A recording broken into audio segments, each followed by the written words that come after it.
Imagine the woman who missed every birthday, every graduation, every heartbreak suddenly showing up to ask if she could walk you down the aisle. That was my reality. For years I told myself I'd moved on, that I didn't need her love anymore. But the moment she reappeared, everything I'd buried came rushing back. Before we dive in, I want to hear from you. If someone abandoned you for most of your life, would you let them have a place in your biggest moment? Drop your honest answer in the comments. I'm reading every one. The church smelled of fresh flowers and polished wood, sunlight spilling through stained glass windows, turning the pews into golden rectangles. My heart pounded in my chest as I adjusted my dress for the 100th time, smoothing the folds of lace over my arms. Today was supposed to be perfect, my wedding day, the day I'd been dreaming of since I was a little girl, imagining my mother walking me down the aisle. Except, she wasn't here. The empty seat beside my father's chair glared at me, a silent reminder of every birthday she missed, every school play she skipped, every heartbreak she ignored. I clenched my hands, feeling a familiar ache press into my chest. 4 decades of milestones, and she hadn't shown up for a single one. I glanced at my bridesmaids, their smiles bright and nervous. They didn't need to know the full story. Most people assumed she had died or just wasn't coming. Only a few close friends knew the truth. My mother had abandoned me emotionally for my entire life, and yet somehow she had called the week before, a timid voice on the other end asking, "I know it's late, but could I walk you down the aisle?" I laughed bitterly at the memory. Walk me down the aisle, after all this time.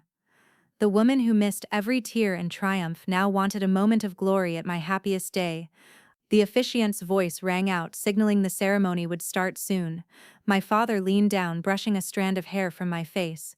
"Are you ready?" he asked quietly. His hand over mine was grounding, the anchor I'd clung to all these years. I nodded, though my stomach churned. Ready or not, the moment had arrived. I walked slowly toward the aisle, each step echoing in the cathedral. Guests rose, a soft rustle of silk and whispers filling the air, and I forced my gaze forward, resisting the temptation to search for her. And then I saw her.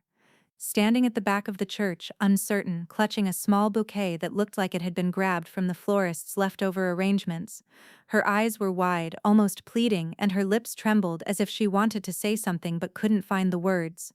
For a second, my world froze. Every memory, every birthday cake left untouched, every graduation picture without her smiling face slammed into me.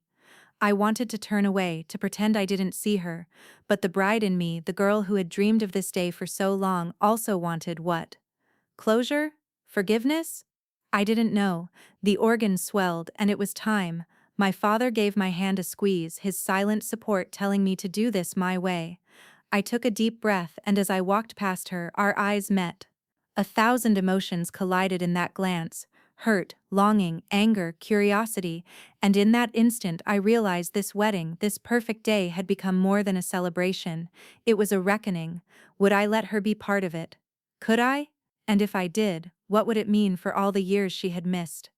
The ceremony began, but my mind was somewhere else, on the woman who had abandoned me, now daring to step into my life at the most important moment of all. After the ceremony began, I retreated to a quiet corner behind the altar to take a breath, trying to steady my racing heart. My bridesmaids were fussing with my train, whispering words of encouragement, but my gaze kept drifting to her. My mother, who had found a spot near the back, awkwardly standing, unsure of where to place herself. She wasn't disrupting anything yet, but every subtle movement reminded me of the years she hadn't been there, the years she had missed.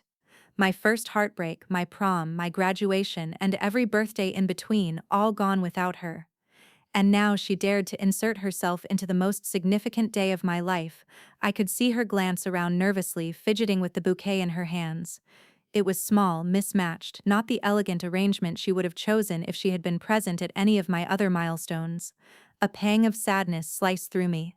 This wasn't just a wedding, it was a mirror reflecting every time she hadn't shown up, every time I had learned to face life alone.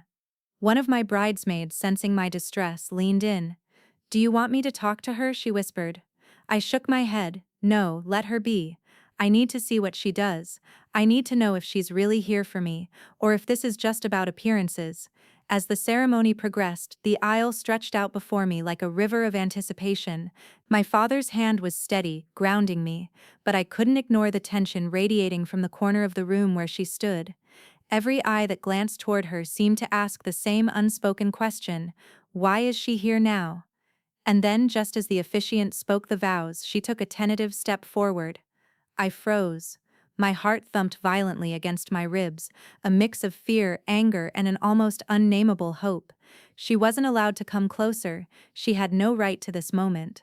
And yet, there she was, inching forward as if her very presence could make up for decades of absence. I exhaled slowly, forcing myself to stay composed. My mind raced with questions I had spent years avoiding. Could I forgive her? Could I allow her this small role without unraveling everything I had built for myself? Could I trust that this wasn't another disappointment waiting to happen? She stopped a few steps away, not daring to approach me fully. Our eyes locked, and for the first time in years, I saw vulnerability there, a raw, unpolished longing to belong, to be part of my life in a way she had never been. And suddenly, despite everything, my anger wavered, not gone, but softened. The ceremony continued, and I walked down the aisle with my father, the weight of my emotions pressing on me.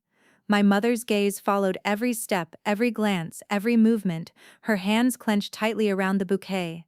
And in that quiet, suspended moment, I realized something profound.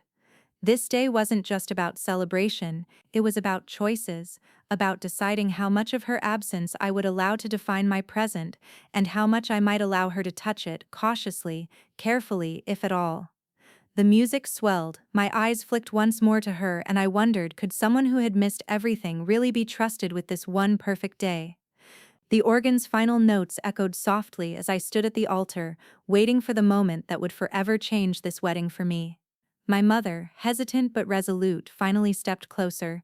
Each step she took felt heavier than the last, weighted with the years of absence, the unspoken apologies, the gaps she had left in my life. I felt my chest tighten. Part of me wanted to turn and walk away, to tell her she had no place here, that she had forfeited this moment when she'd missed everything else. And yet, the other part, the part that had spent nights imagining this day, felt an odd tug of curiosity, maybe even hope. She stopped a few feet away, holding the small, imperfect bouquet. Her hands shook slightly, betraying nerves she tried desperately to hide. Elena, her voice was soft, almost breaking. I know I haven't been there for you.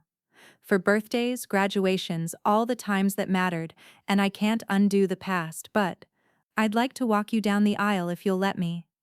Time slowed, every memory of empty chairs, missed milestones, forgotten birthdays, and overlooked tears surged forward like a tidal wave. The hurt I had carried for decades pressed against me, a tight, painful reminder that this was the same woman who had abandoned me emotionally. I swallowed hard, my throat tight. You want to walk me down the aisle? I asked, my voice steady but laced with disbelief. Yes, she whispered, stepping slightly closer. Just this once, I want to be there for you, for this day. Even if I failed at everything else, I want to do right by you now. I studied her face carefully. The vulnerability in her eyes was unmistakable. She wasn't asking for forgiveness outright, she wasn't pretending the past hadn't happened. She was just asking, not demanding, not assuming, just asking. I exhaled slowly, letting the tension drain from my body just enough to speak. It won't be perfect, I said quietly, and I can't pretend everything is okay. You've missed a lot, and that can't be erased in one walk down the aisle. I know, she murmured. I want to try. I want to be here for you this once. I glanced back at my father, who nodded subtly, giving me the strength to make this choice on my own terms. My bridesmaids exchanged glances, sensing the delicate tension in the air but not intruding. Grace, the little flower girl, toddled around my feet, oblivious to the storm of emotions swirling above her. All right, I said finally, my voice soft but firm. You can walk me down the aisle, but you're here for this one moment and that's all. Understand? She nodded eagerly, tears brimming in her eyes. I understand. As she reached out, her hand trembling, I took it hesitantly. The touch was light, tentative, but it was there, and for the first time in years I felt a fragile connection, a thread linking the girl I had been to the woman I had become. We started moving slowly toward the front of the church, the music rising again. Each step was a careful negotiation between past hurt and present possibility. I could feel the weight of every absence, every broken promise, but also the tentative hope that maybe, just maybe, someone who had missed everything could still take one careful step toward being part of my life. Guests watched in polite silence, sensing the emotional gravity of the moment. She glanced at me, trying to smile through the tears, and I gave a small nod. Not forgiveness, not full acceptance, but acknowledgement. Recognition that today mattered and we were walking through it together, imperfectly, painfully, and beautifully. Every step forward was both a confrontation and a reconciliation. I felt my heart ache with the years lost but also flutter with a fragile hope I hadn't felt in decades. Perhaps this one day could coexist with everything we had lost. Perhaps it could exist despite the past. And as the aisle stretched toward the altar, I realized this moment wasn't about erasing old wounds. It was about claiming my life, my choices, my day, and letting her be present only as far as I allowed under my terms. For the first time, I understood that true healing could start even in the presence of someone who had hurt you deeply. The music softened, the moment shifting as my fiancé took my hand, his eyes steady and full of love. Around us, the church hummed with quiet anticipation, guests leaning forward in their seats, smiles bright and expectant. But my attention kept flicking sideways, to the woman who had missed everything in my life, my mother. She walked a careful line between presence and distance, hands clasped in front of her, bouquet trembling slightly. Her eyes tracked every movement I made, every gesture I gave to the man I was about to marry, and for a brief second I saw her longing reflected there. Longing for the daughter she had abandoned, for the life she had skipped, for the memories she could never reclaim.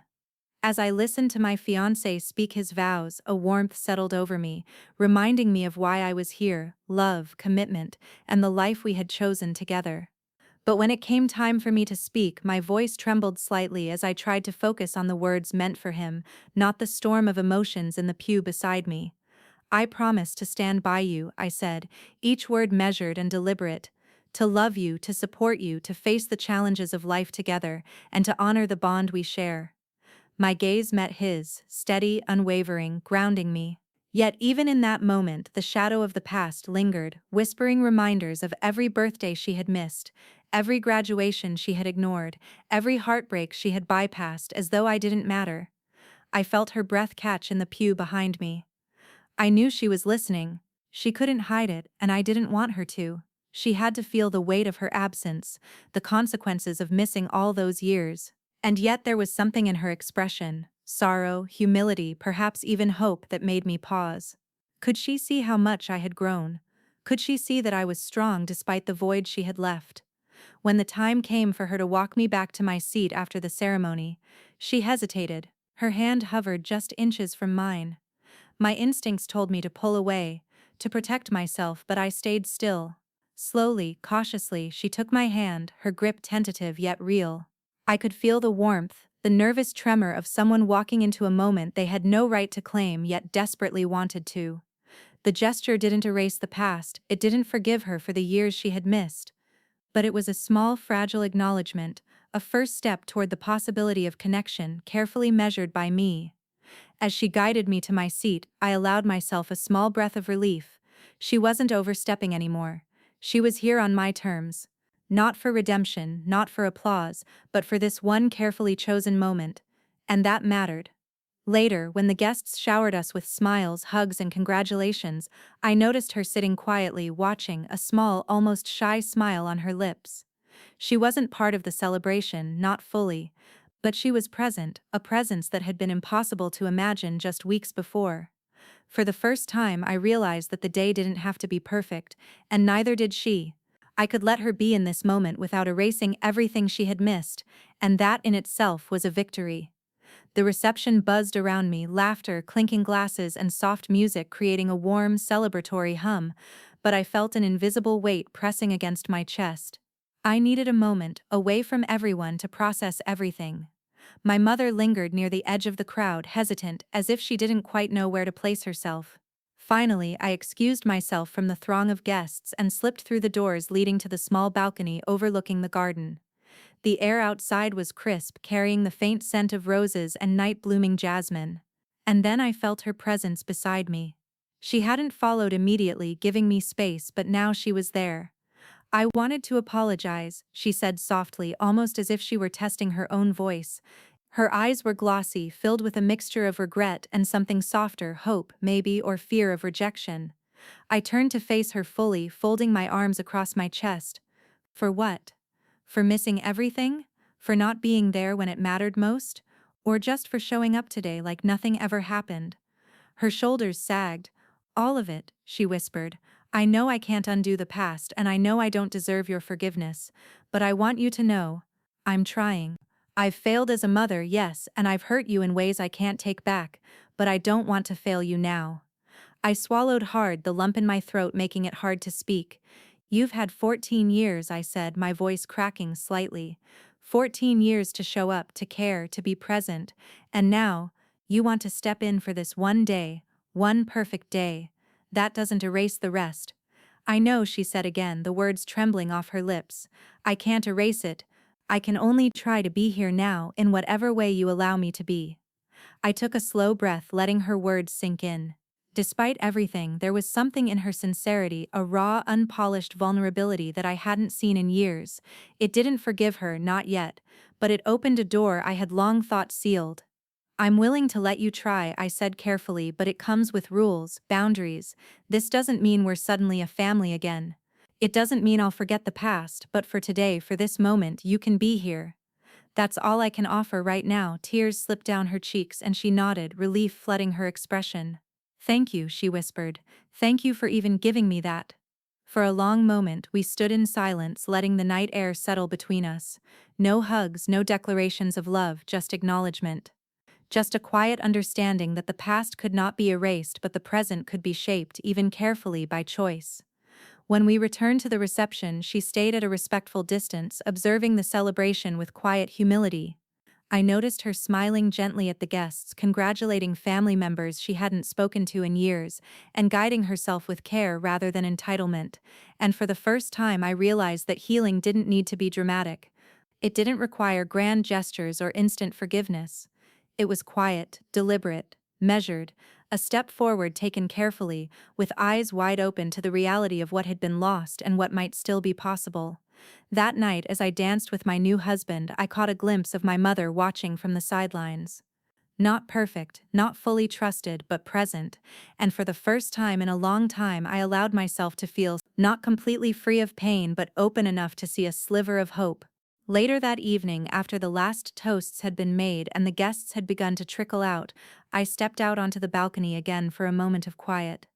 The warm glow of string lights wrapped around the garden below, casting soft golden shadows on the freshly polished wooden floor.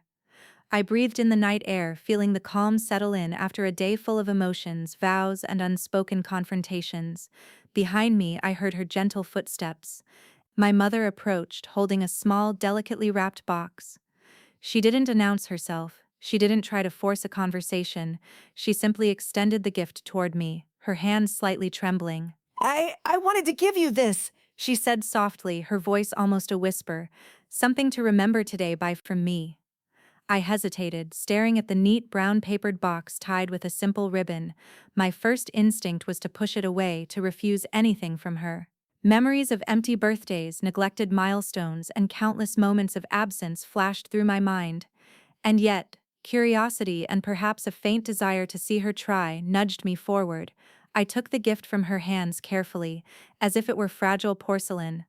What is it? I asked, though I already sensed it was something small, thoughtful, an attempt to connect without overstepping. Open it, she said, stepping back a little. Just open it. Inside, I found a delicate locket. A simple gold heart engraved with the words, "For the daughter I always hope to be worthy of." My breath caught in my throat. It wasn't extravagant. It wasn't designed to impress anyone. It was quiet, personal, and meaningful, a tangible acknowledgement of her regret and a small gesture of care she had taken the time to offer. I stared at it, letting the weight of its significance settle on me. It was a tiny bridge over years of pain, a fragile token that she wasn't trying to erase the past but was attempting to honor the present. You don't have to wear it, she said quietly, I just wanted you to have it. For today or for tomorrow or whenever you're ready to see that I tried, in some small way. Tears pricked my eyes and I took a slow, steadying breath. It's not because of its appearance but because of what it represented, an acknowledgement of the years lost and the cautious hope that maybe, just maybe, she could try to be part of my life in some measured, respectful way.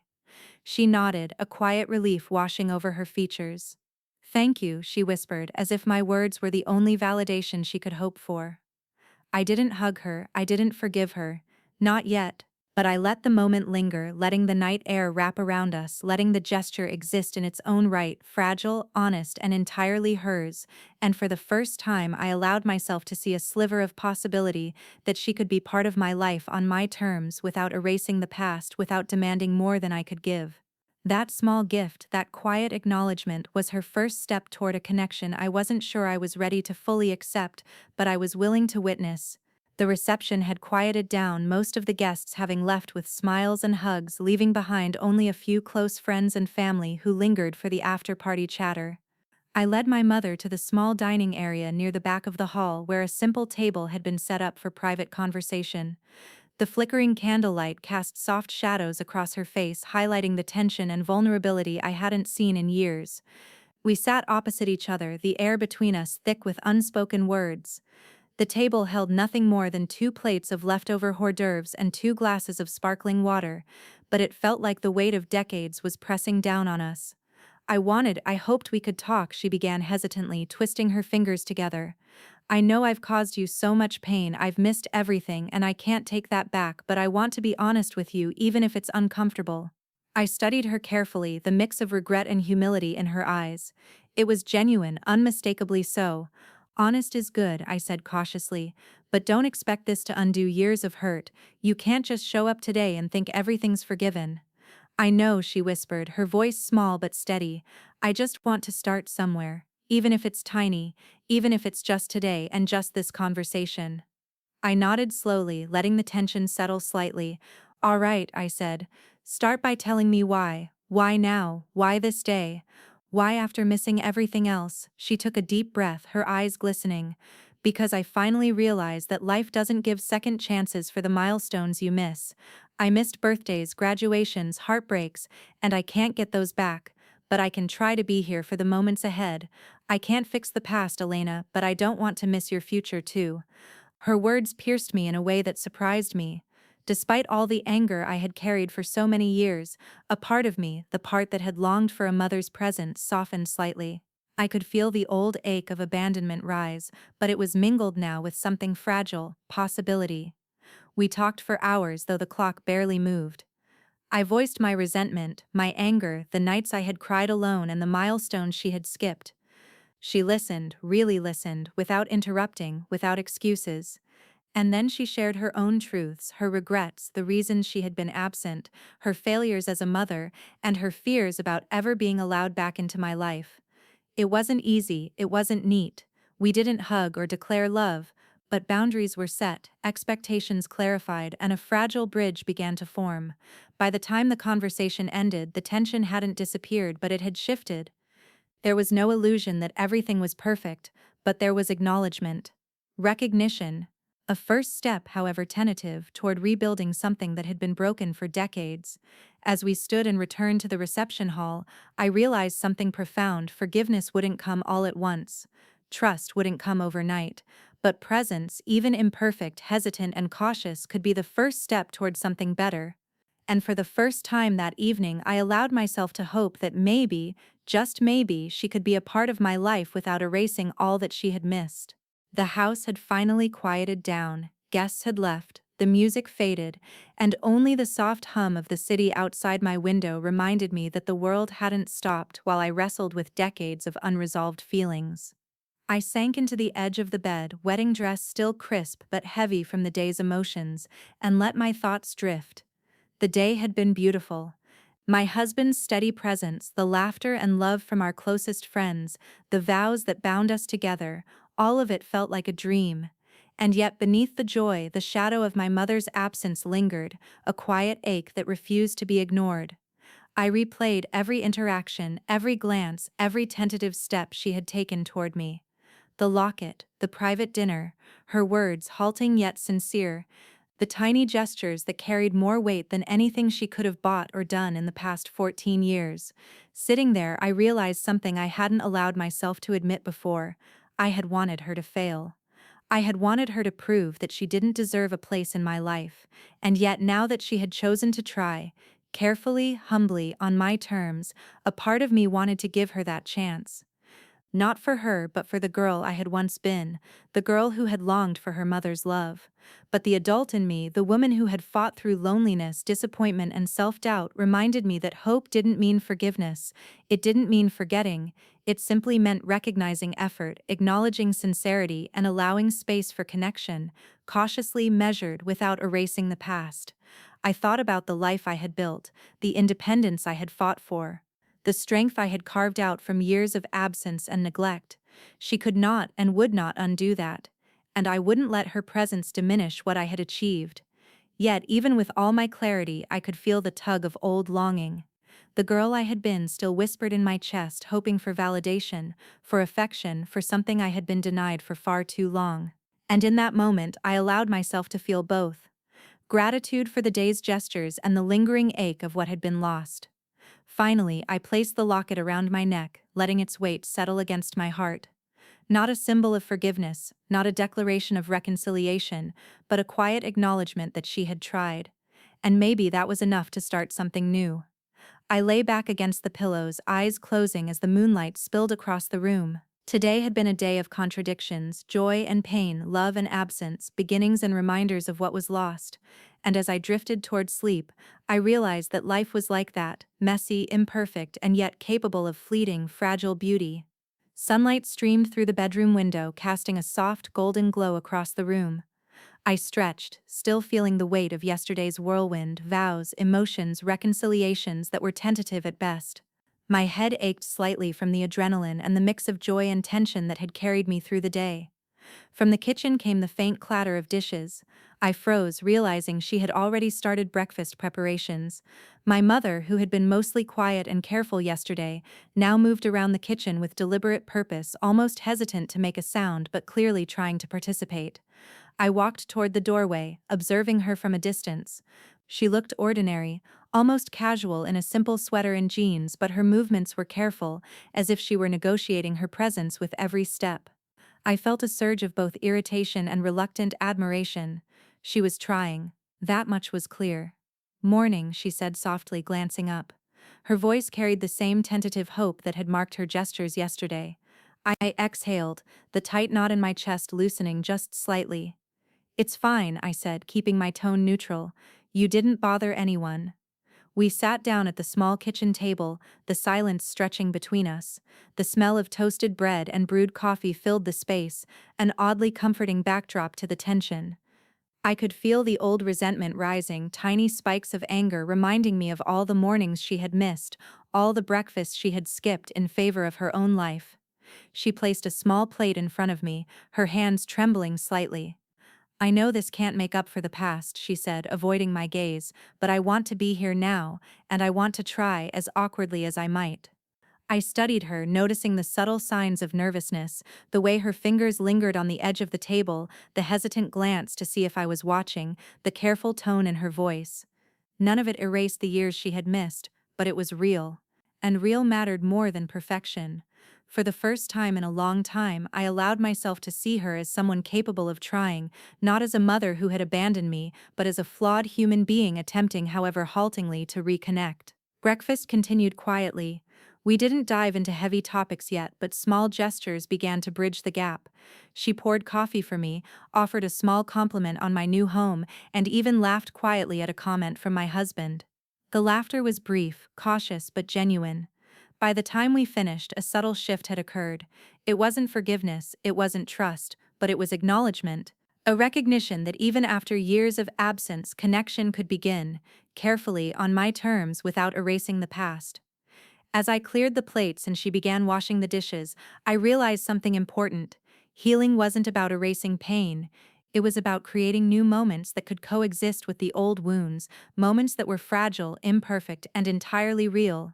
And in that small sunlit kitchen I allowed myself to hope, cautiously, carefully, that maybe, just maybe, this could be the start of something that neither of us could have imagined when the past had felt so unchangeable. By mid-afternoon, the sun had climbed higher, casting a warm golden light across the quiet neighborhood streets. I decided to step outside for some fresh air, my mother trailing a few paces behind. The soft crunch of gravel under our feet marked the start of a tentative journey, both literal and emotional. We walked slowly, neither of us eager to fill the silence with forced conversation. Instead, we allowed the rhythm of our steps and the hum of life around us to set the pace. The birds chirped, children's laughter echoed faintly from a nearby park, and the gentle rustle of leaves in the breeze made the moment feel almost suspended in time. Finally she spoke, her voice hesitant, careful. "You've made such a beautiful life for yourself, Elena. Your home, your marriage, everything." I kept my eyes on the path ahead, letting her words wash over me without allowing them to reach too deep. "You missed a lot," I said simply. "Proud doesn't fix the years you weren't here. I had to do everything without you." She nodded, her gaze falling to the ground. "I know," she admitted, the weight of those two words carrying a lifetime of regret. "I failed you. I can't change that. And I don't expect you to forgive me yet, or maybe ever, but I want to be present now. Even if it's just a small part." We rounded a corner into a quiet park, the sunlight flickering through tall trees, dappling the ground like golden fragments of memory. The gentle sway of the branches seemed to mirror the cautious movement of our conversation, tentative but persistent. "I remember when you were little," she continued, her voice barely above a whisper. "You loved to run through sprinklers in the summer. You'd laugh so hard and I wasn't there to see it." Her lips trembled slightly and I noticed the faintest quiver in her eyes. "I missed birthdays, first days of school, all the moments that matter, and I can't undo that." I stopped walking for a moment, letting the words sink in. The anger and hurt welled up again, sharp and familiar, but so did a strange, reluctant understanding. Her confession wasn't meant to absolve herself, it was a quiet acknowledgement of her failures, raw and unguarded. "Memories don't come back," I said finally, "but today we're making new ones. Carefully, on my terms, and maybe that's enough for now." She looked at me then, her eyes glistening but hopeful. "I'll follow your lead," she said softly. "I'll respect whatever boundaries you need. I just want to be part of your life in some way without taking over or trying to fix the past."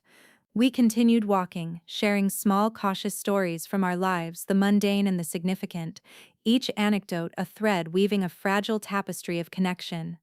She spoke of her struggles, her loneliness, her attempts to find her own way while regretting the path she had taken with me.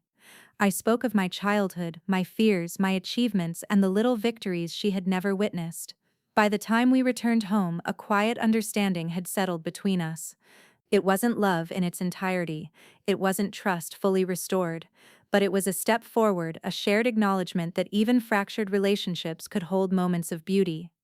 That afternoon, as I watched her sit quietly on the porch, hands folded, observing the garden with a careful smile, I realized that healing wasn't linear. It was messy, complicated, and painfully slow, but it was possible. And sometimes the smallest steps, the quietest gestures, carried the heaviest weight. The sky had darkened to a deep navy, and the first stars began to flicker overhead as we settled onto the back porch. The gentle hum of crickets and the soft rustle of leaves filled the quiet night, creating a serene backdrop for a conversation I had avoided for years. My mother sat across from me, hands wrapped around a warm mug of tea, her eyes fixed on mine with a mix of hope and apprehension. "I need to tell you something," she began, her voice low and careful, as if each word carried the weight of the years she had lost. "I've carried so much guilt, Elena. Every birthday I missed, every time you needed me and I wasn't there, I've lived with it every day, and I can't undo it." I listened, the familiar ache rising in my chest, the old wounds raw but tempered now by curiosity and a cautious willingness to understand. "I know," I said quietly. "I've never forgotten any of it. And I'm not sure I can ever completely forgive you. But I'm willing to listen." Her eyes glistened with tears she tried to blink away. "I'm terrified," she admitted. "Terrified that you'll never let me back in, that my mistakes define me in your eyes forever. But I want to try, even if it's just slowly, even if I only get a little space in your life." I felt the tension in my shoulders ease slightly. It wasn't that her words erased the past, they didn't, but they did something harder, they acknowledged it fully. And acknowledgement was the first step toward healing, no matter how fragile. Look, I said softly, I can't promise everything will be okay. I can't promise I'll suddenly feel the mother-daughter bond I wanted when I was a kid, but I can promise that I'll try to let you be here in ways that feel safe and that don't erase my own life. She nodded slowly, a tear slipping down her cheek. That's all I could hope for, she whispered. That's all I want, to be present without demanding, to be here without taking from what you've built for yourself. For a long moment we sat in silence, the night wrapping around us like a gentle blanket. The weight of years pressed lightly against us, but the tension had softened. It was still there, sharp in places, jagged in others, but it no longer dominated the space between us. I forgive you, I said finally, choosing my words carefully. Not everything, not yet, but I forgive the part of you that tried, and I hope we can build from here, slowly. She reached across the table, her hand hovering just above mine, unsure if it would be welcomed. I let her fingers brush mine lightly, a tentative bridge forming in that small touch. Thank you, she said, her voice barely above a whisper. I'll take it slowly, I'll do whatever it takes. And for the first time in years I allowed myself to believe that maybe, just maybe, the fractures of the past could coexist with a fragile, imperfect hope for the future. The morning sunlight filtered gently through the curtains, painting the room in soft golds and ambers. It was quiet, peaceful, the kind of quiet that follows emotional storms, leaving only the residue of reflection and tentative calm. I sat at the kitchen table with a cup of coffee, watching my mother move around the room preparing a simple breakfast. There was a new rhythm to her presence, careful, deliberate, and respectful of the space she had been welcomed into. You don't have to do that, I said quietly, noticing her fussing over the plates and silverware. She paused, glancing at me with a small, honest smile. I want to, she said softly. It's my way of showing I'm here in whatever way you allow me to be. I nodded, feeling a strange mix of emotions, lingering hurt, cautious hope, and a sense of empowerment I hadn't felt in years. She had tried, she had acknowledged the past, faced it, and yet respected the boundaries I had set. That alone was significant. We ate quietly, the conversation gentle, easy in a way that surprised me. We didn't rush to fill the silence with confessions or forced affection. Instead, we let the small, meaningful moments, the pouring of coffee, the careful arrangement of plates, the occasional shared glance carry the weight of connection. When breakfast was over, she cleared her own dishes, setting them aside with a sigh. I know I can't make up for the years I wasn't there, she said, and I understand if we need distance, but I want you to know I'm here and I hope one day we can build something that feels real between us. I felt the familiar tug of my childhood longing, tempered now by adulthood's clarity. I can't erase the past, I said, and I don't want to pretend everything is perfect, but I can see a way forward, slowly, carefully, on my terms. Her eyes glistened, and for a moment I saw not just the woman who had hurt me, but the one who had survived alongside me in her own flawed human way. That's all I could ask for, she whispered. We didn't hug, we didn't promise a sudden closeness, but we shared something far more profound: recognition, respect, and the fragile beginnings of reconciliation. Acknowledging the past while cautiously allowing space for the future created a new kind of bond, imperfect, tentative, yet real. As she left to run an errand, I watched her step into the sunlight, her silhouette strong but unassuming. I felt a sense of closure settle into my chest, bittersweet but honest. Forgiveness didn't mean forgetting, presence didn't erase absence, and love didn't have to be all-encompassing to matter. For the first time in years, I felt like I could move forward carrying both the strength I had built for myself and the cautious hope that even fractured connections could hold moments of beauty, healing, and understanding. The past would always be a part of me, so would she. And maybe, just maybe, that was enough.